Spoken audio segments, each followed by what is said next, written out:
Good afternoon. Welcome to the White House. Thanks for coming to your daily briefing.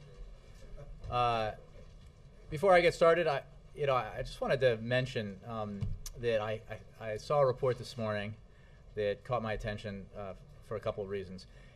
Throughout this payroll tax cut debate and through the debate over the American Jobs Act, one of the consistent points that Republicans have made, in fact, their number one talking point about why they refuse to go along with asking millionaires and billionaires, the wealthiest Americans, to pay a little bit more in order to put Americans back to work, get a tax cut for 160 million working Americans, is because they don't want to hurt job creators.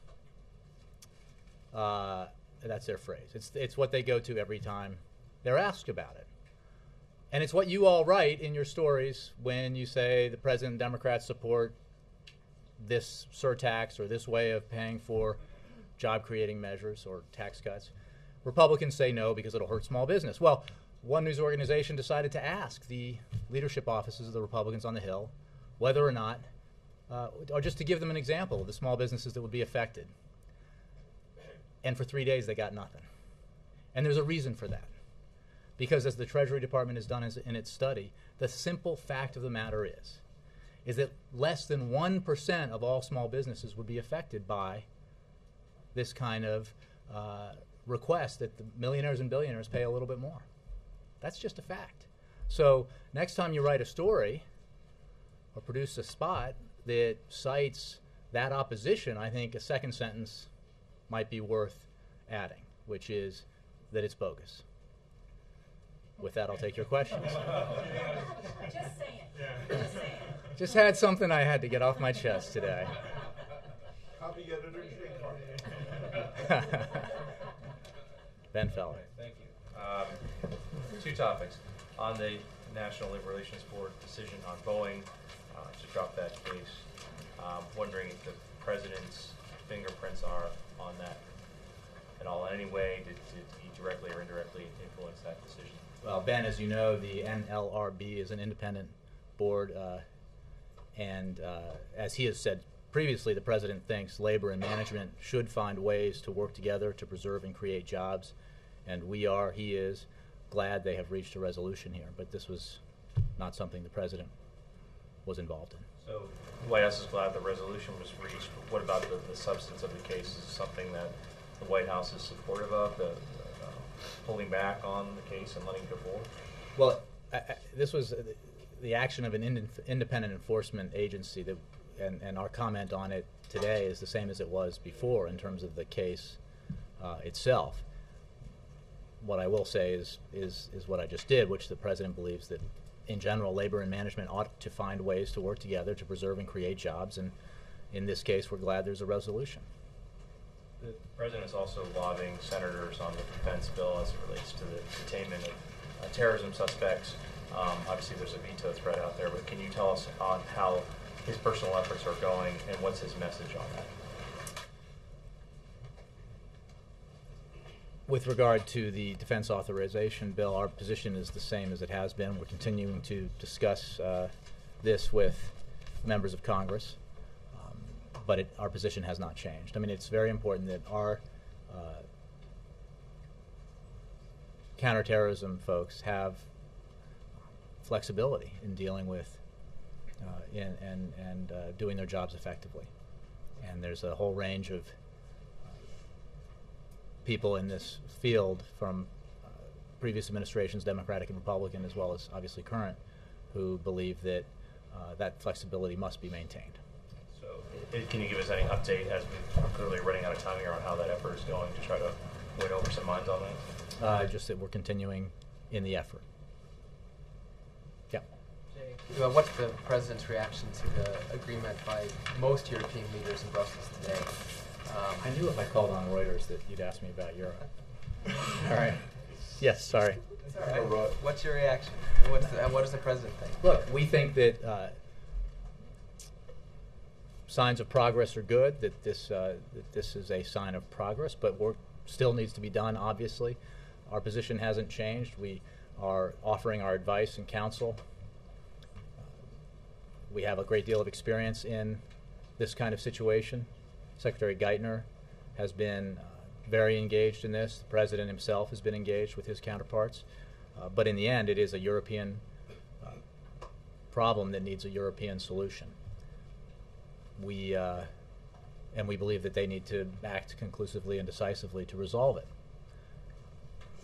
But there has been some progress, and that's a good thing. Does the president have any sympathy for David Cameron, who was the one EU leader out of 27 who did not agree to? I haven't talked about that with him, so I'm not going to comment on that at that level of specificity about it beyond what I've said in terms of the progress that has been made and the need to keep it up and deal with remaining issues, including ensuring that a firewall is built that is adequate to the task. Will the president hold any calls with any of those leaders in the coming days about this? Well, I can safely predict that the president will be talking to European leaders, including Chancellor Merkel, President Sarkozy, and Prime Minister Cameron, because he does all the time. But when those calls might happen, I don't have that information for you at this time. Cheryl. House Republican leaders have introduced a payroll extension with the Keystone pipeline project in it.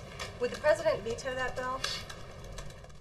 I'm glad you asked about the House GOP payroll tax cut plan, because I have a statement here that I'll read to you. With only 22 days left before taxes go up an average of $1,000 for 160 million hardworking Americans, Republican leaders in Congress are still playing politics at the expense of middle-class families. Their proposal breaks the bipartisan agreement on spending cuts that we reached just a few months ago and makes harmful cuts to things like education that strengthen middle-class security. Their plan seeks to put the burden on working families while giving a free pass to the wealthiest and big corporations by protecting their loopholes and subsidies. Instead of working together to find a balanced approach that will actually pass, Republican leaders in Congress are instead choosing to refight old political battles over health care and introduce ideological issues into what should be a simple debate about cutting taxes for the middle class. As one leading Republican said, you probably saw this in the newspaper, quote, "Frankly, the fact that the president doesn't like it makes me like it even more." That is precisely why Americans are fed up with Congress. This shouldn't be about scoring political points against the president. It's not about him. This should be about cutting taxes for the middle class. It's time for Congress to keep its word and do its job.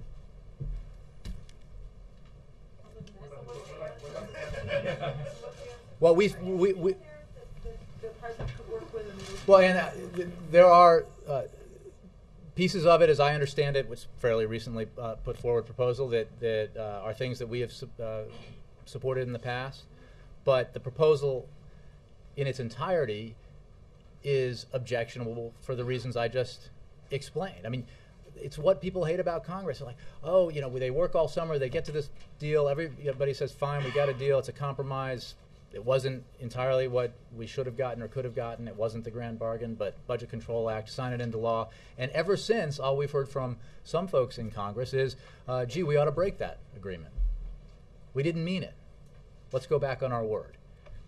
And no wonder people give Congress 10% approval ratings, right? So that's a problem.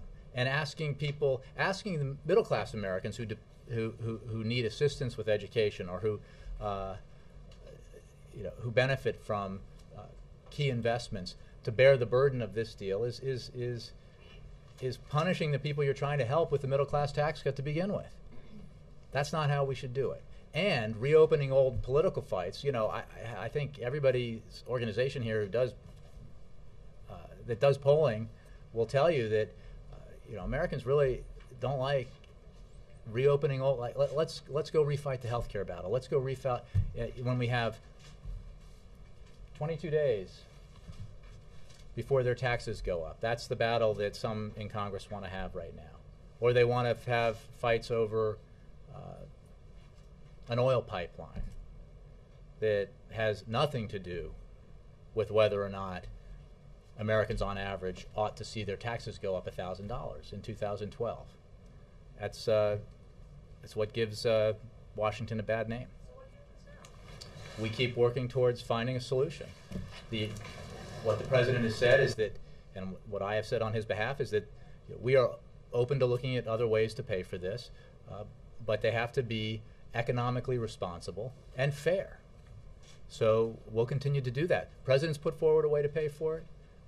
Senate Democrats have now put forward 2 different proposals for paying for it. In all cases, broadly supported by the American people. There are avenues here that are available to reaching an agreement. And for the sake of the American people, we certainly hope that that agreement is reached. And this president, as he said yesterday and last week, will insist that Congress stay here, and he will stay here through Christmas if necessary to get it done, because it is not fair to raise taxes on the American people at this time in our economic recovery. So we hope that, reasonableness prevails here and we get this done. Brianna.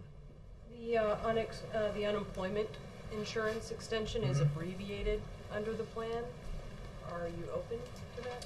Well, I'm not going to negotiate the elements of what a final compromise might look like. The fact is that this proposal is objectionable.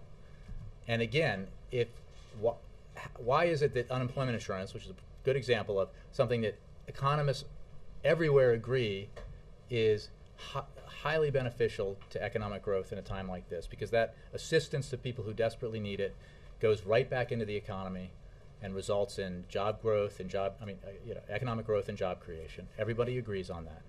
So why ask them, shortchange those Americans who need that assistance, reduce that assistance that most helps the economy, just so we can protect corporations and their loopholes and subsidies, just so we can not have to ask millionaires and billionaires, not small businesses, to pay a little bit extra. I think that's just wrong-headed. I'm not going to negotiate the details of a provision or take single provisions out of this proposal and say this one's acceptable, that one's not. But I think the principles here that are guiding the president are important to enumerate and repeat. And I think, again, this is about helping the economy and helping the American people. Extending unemployment. Absolutely not. It has to be 99 weeks. I mean, is that an indication that you might? I know you want me to negotiate the elements. I think that the package altogether that we have, that's a worthwhile compromise. It's a non-starter to be shorter than 90 days. I'm not going to negotiate the individual elements, but it is important that the overall package meet the standards the president has set, and those standards are simply about making sure that what we do here actually has the maximum amount of benefit possible to the American people, to middle-class Americans, to working Americans, folks who need a tax cut, and should not be larded up with measures that are either totally extraneous or designed to refight old ideological battles or actually harm the people that the tax cut is supposed to help. That doesn't seem unreasonable to have a position like that. Russia, real quick. Sure. Prime Minister Putin said that Secretary Clinton, he essentially said that she incited unrest in Russia. It said that she, quote, gave a signal. What did the president think of that, and sort of in the context of resetting relations with Russia? Well, as you know, or you may know, I think you were here, I addressed this question yesterday, and our position hasn't changed. Secretary Clinton spoke to this. I spoke to it. The United States and Russia have many common interests.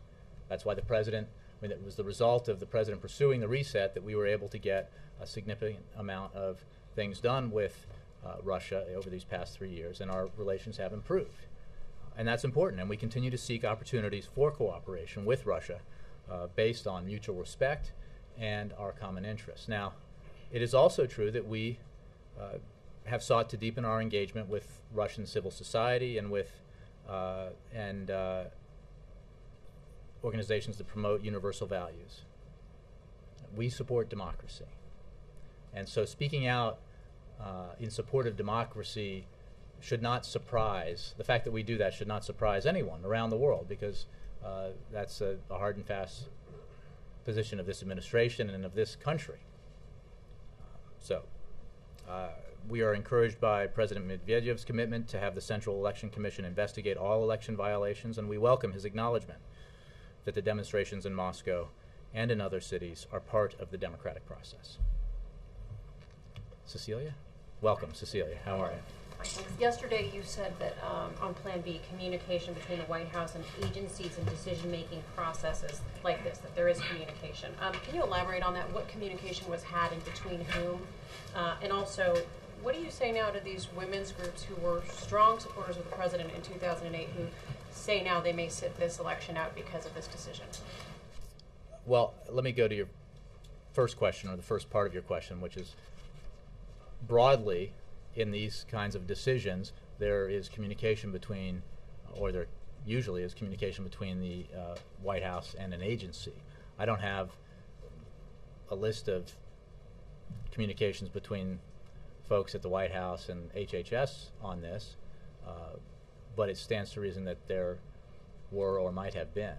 What the president said, and I think what is essential here, is that he did not intervene, he did not get involved in this decision. This was a decision made by Secretary Sebelius. It's also a decision that he supports. And I think that's the answer to the second part of your question too, is that some decisions that we make at this level of government, and especially that secretaries of agencies make, and certainly the decisions a president has to make. While this was not one of them, the decisions that a president does have to make, none of them are easy. There are always arguments on all sides. That's why they end up on a secretary's desk or a president's desk. But in this case, the secretary made a decision, the president supports it. Nora. About this videotape from the former FBI agent, Robert Levinson, that his family released. They received it a while ago and have just released it. What was the, how has the White House been involved? Well, the administration obviously monitors these things. The government continues, the U.S. government, to work to find Robert Levinson and to safely bring him home. We have worked on his case since he disappeared, and will continue to do so until he is reunited with his family. As you probably recall, Secretary Clinton said in March of this year that we have received indications that Mr. Levinson is being held in Southwest Asia. And anyone with information that might lead to Mr. Levinson's safe return should contact the FBI or his family, which has a website at www.helpboblevinson.com. But this is an ongoing investigation, and that's really all I can say about it. As long as you come back to me, I'll let it follow. Is it okay? Okay, you wanted to follow? There are two other American hostages, too. Is the U.S. now negotiating with terrorists, with hostage takers? What kind of work? I'm not sure what the basis of that question is, but I don't have anything beyond what I said on Bob Levinson. Yeah. Cuba and the one in Pakistan. We put out a statement, and I addressed the questions about Mr. Gross. And again, with Mr. Levinson, that's all I can say. That payroll tax cut extension, you mentioned we're looking at ways to pay for it. So the president, I know we've gone over this before, but the president would be willing to sign an extension that does not include a tax increase on millionaires, correct? Well, again, I'm not going to negotiate either ors or what provisions have to be in or what have to be out. There are some principles here that need to be observed. One is, it makes no sense to pass into law a payroll tax cut for working and middle-class Americans and have it paid for in a way that hurts working and middle-class Americans. That's just bad policy, and the president would not support that. Principles at stake, and I'm just curious now. I mean, the president was willing to sign a 2-year extension of the Bush tax cuts, which benefit the wealthiest Americans. You're now you continue to push the door open and wider open to allowing a pay-for that does not include taxing millionaires. If the president's willing to give up on that, what principle are you holding fast to? Give up on what? Here's the thing. It bears remembering that last year, the president and Congress reached an agreement that included extension of the Bush tax cuts, because the only deal that was available to the president included extending all of the Bush tax cuts, including the ones for the wealthy. He was for extending the ones for the middle class, and he was not willing to see middle class Americans, as we were in a very fragile period economically, have their taxes raised substantially. That's a principle he's applying in this case too to not wanting 160 million Americans to see their taxes go up by, on average, $1,000 next year. The president is making a big show of his principles. I mean, he gave a big speech, as you well know, about fairness, asking the wealthier to pay more. What actions has he taken that show that he is standing on that principle? If he's going to sign a payroll tax cut extension, that the Republicans will not include increasing taxes on millionaires. First of all, you're projecting into the future something that I have not said. All I have said is I'm not going to negotiate the particulars of a potential agreement, except to say that to make clear that the proposal that the House Republicans put forward is objectionable, not acceptable for a variety of reasons, including that it violates the very budget agreement that we reached in August, which, by the way, brings us down to the lowest level of non-defense discretionary spending since Eisenhower was president. Substantial discretionary spending cuts. And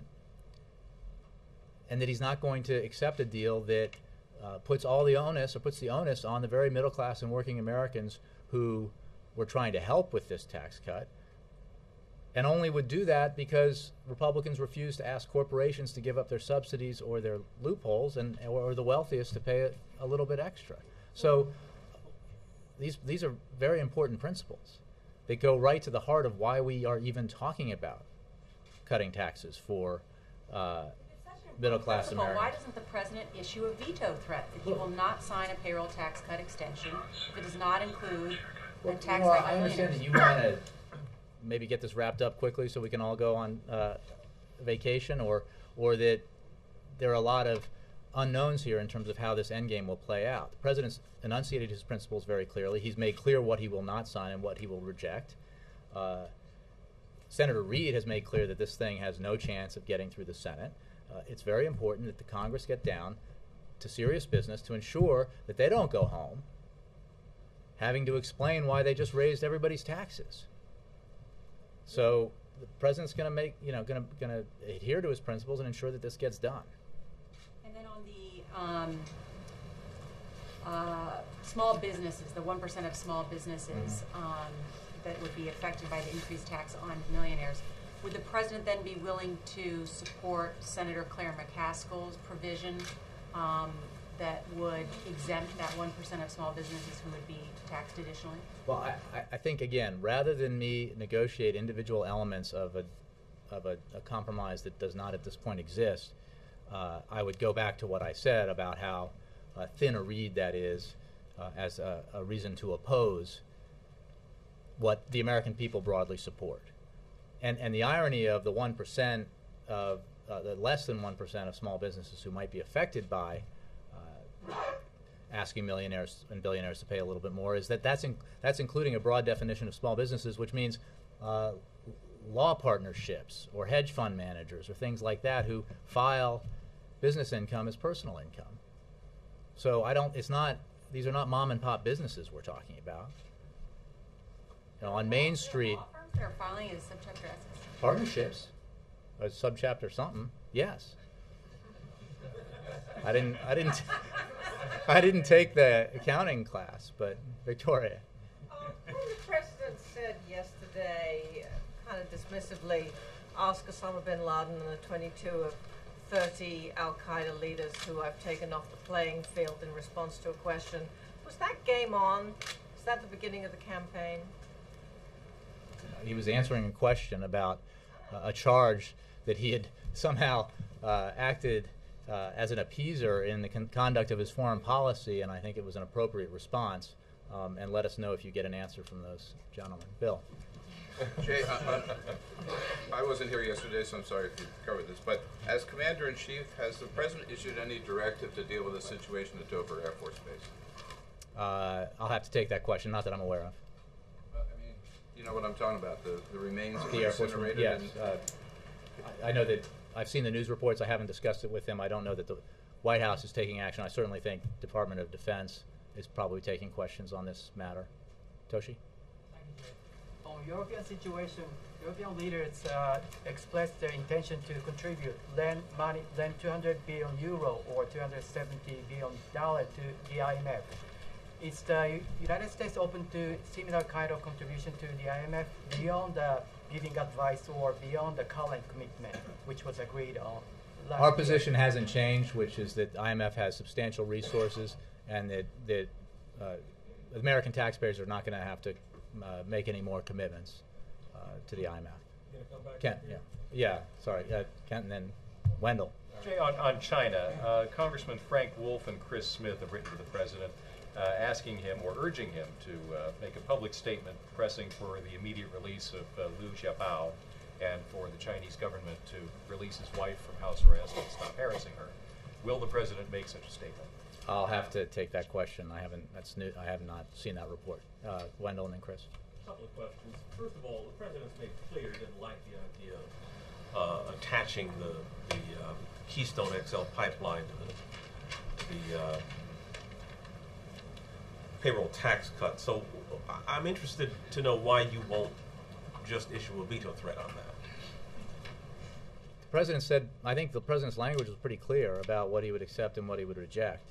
And this just goes right back to adding extraneous ideological elements. Can we just take that as a veto threat then? I personally don't issue veto threats. I don't have a statement of administration of policy, but I would point you to the president's words. And I would make the broader point here is, why do Republicans think they're doing President Obama a favor by going along with a payroll tax cut? Why do they think it is the right move for their constituents to try to exact a political price by adding extraneous things to what should be a very simple matter? Do you want Americans' taxes to go up next year, or would you like to reduce them? They used to be for tax cuts. Ohio Representative Jim Jordan says, frankly, the fact that the president doesn't like it makes me like it even more, which suggests that maybe President Obama should come out and say, I'm against investment in education. I'm against investment in infrastructure. I'm not for the payroll tax cut, because then maybe Republicans would support those things. We'll have fun with it. On U.S.-Russia relations, you and Andre discussed yesterday aid that Putin calls meddling in his country's internal affairs, aid for democratic elections. What does our $9 million buy us? You know, I haven't examined the particular programs here. I know that broadly the United States, through the State Department, supports efforts to help democratic organizations and democracy around the world, as we should, as administrations of both parties have. And going back to that point, I will say quite affirmatively that the number here that the State Department has put forward is the correct number in terms of money spent. And again, no one should be surprised that we speak out for and work for democracy around the world. We think it's the right thing. We think that providing aid to opposition groups. Again, I would refer you to the State Department for the specifics of the programs here. All we're about here, and this, I mean, look at the Middle East, look at other parts of the world, is support for democracy and holding those who participate in the democratic process around the world to standards of action as opposed to rhetoric, which is that they have to support the democratic process, renounce violence, vow to protect minority rights, and then participate in elections because we believe that democracy is a good thing. Kristen. Thanks, Jay. Going back to China for a moment, some financial analysts have said that there are fresh signs that China might halt the appreciation of its currency. Given that President Obama recently met with the president of China and urged him not to manipulate, urged officials there not to manipulate the Chinese currency, is there a concern that his words may have fallen on deaf ears? You know, I don't have anything new to say about that. We obviously have made clear our position on the on this issue, and while there has been some modest progress, it has not been enough, and that continues to be our position, and it's something that we raise with Chinese officials every time we meet with them, including recent meetings that the president had with Chinese leaders on his recent trip. So beyond that, I don't have anything new for you on it. In light of these reports, will the administration take any actions? Again, I don't have anything new for you on it, Kristen. And also, Jay, the U.S. trade deficit narrowed in October to its lowest point of the year. What do you make of that figure and recent figures that we've seen, the unemployment rate that's dropped to 8.6%? We don't overreact to good news or bad news. We work on the things we can control. There have been some signs of progress, and there is no question that over 9 straight quarters now the economy's been growing. Over 21 straight months it's been creating private sector jobs, now nearly 3 million private sector jobs, and there are other signs of progress, but we are a long way from where we need to be. And that's why the president's so focused on the provisions of the American Jobs Act, why he's so focused on getting the payroll tax cut extended to ensure that Americans don't have their taxes go up on January 1st, why he will continue to fight for the programs within the American Jobs Act that have not succeeded thus far, including investments in infrastructure that would put construction workers back to work and assistance to states to put teachers back in the classroom.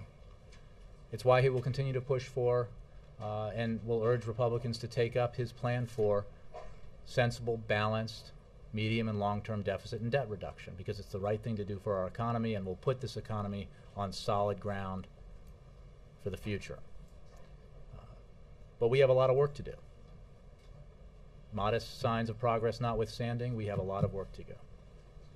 Chris. In the past week, Rick Perry has taken it upon himself to attack the president for his LGBT advocacy over the course of his first term. After the administration unveiled its new strategy on Tuesday to combat anti-gay abuses overseas, Perry issued a statement saying it's an example of the president being at war with people of faith. And there's a widely spread TV ad circulating on the web in which Perry says there's something wrong in this country when gays can serve openly in the military, but our kids can't openly celebrate Christmas or pray in school. Does the president object to these accusations that his LGBT advocacy is inconsistent with principles of faith? I'm fairly certain the president's not even aware of those accusations, and I think that I'll limit my comment on the struggling state of some presidential campaigns. I will say that the president is a man of faith, as you all know, and I will also say that our record on LGBT issues is one that we're very proud of. Mark. Back to Europe for a second.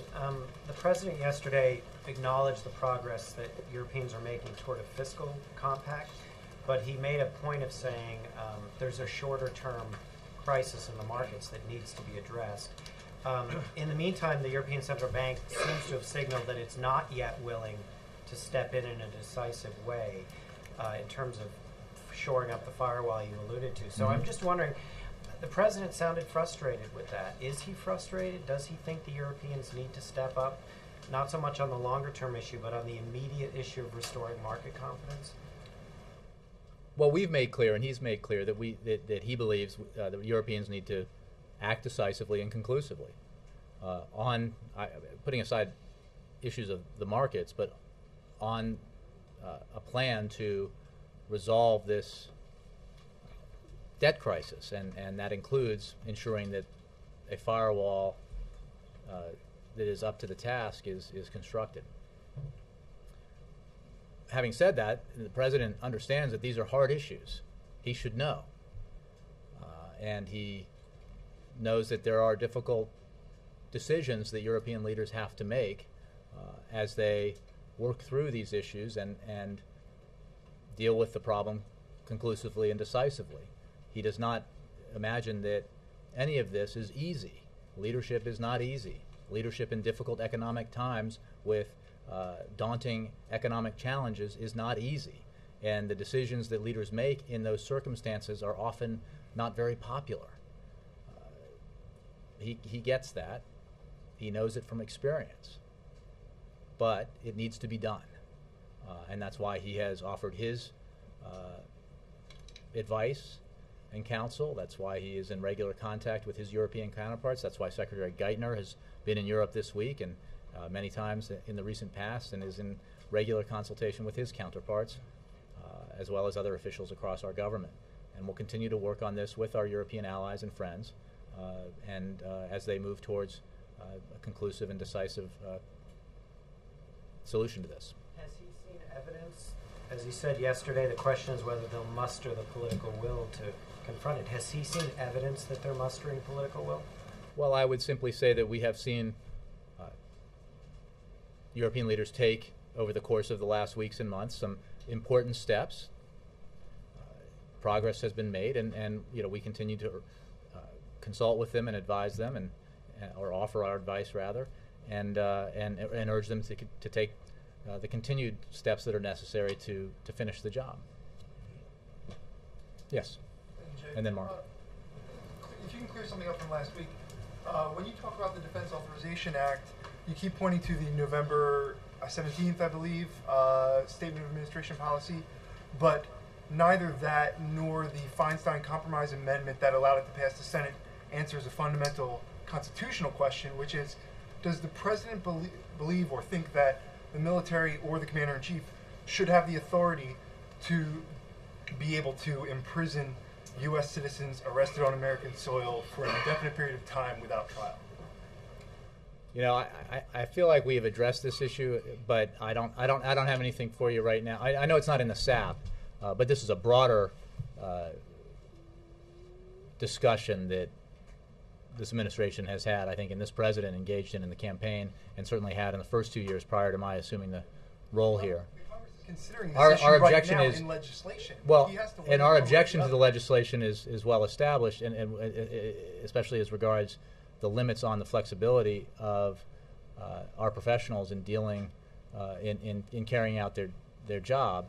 So, but I'm not going to get more broad than where we've been on this specific piece of legislation. It seems like one of the most fundamental constitutional questions that any president would ever have to face, whether a U.S. citizen can be arrested on American soil and detained without trial. And what I'm telling you is that this question has been addressed broadly. I don't have anything to say to you from this podium about it right now.